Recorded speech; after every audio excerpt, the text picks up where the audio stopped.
चाहे किसी भी कलाकार का गाना कितना भी बड़ा क्यों ना आ जाए, यादव जी का गाना आते ही सोशल मीडिया हैंग होने लगता है।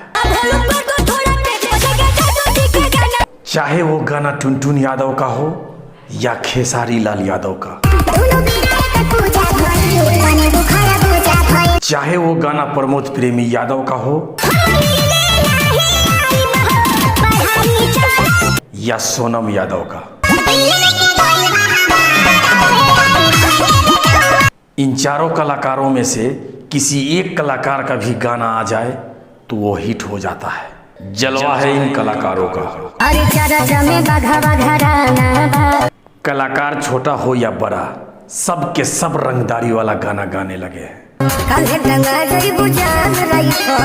कोई कितना भी रंगदारी वाला गाना गाए, पर इस तरह के गाने टुनटुन यादव को ही सूट करता है। बात तो सही है। इन्हें पहचानते हैं कि नहीं? गोलू राजा, ये वही कलाकार है जिनका ये वाला गाना इंडस्ट्री को हिला दिया था।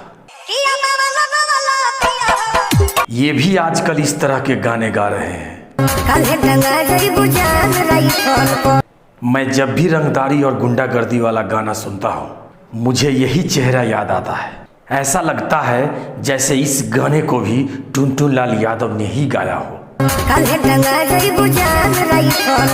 वैसे आप सबको क्या लगता है, ये कमेंट करके जरूर बताइएगा। धन्यवाद।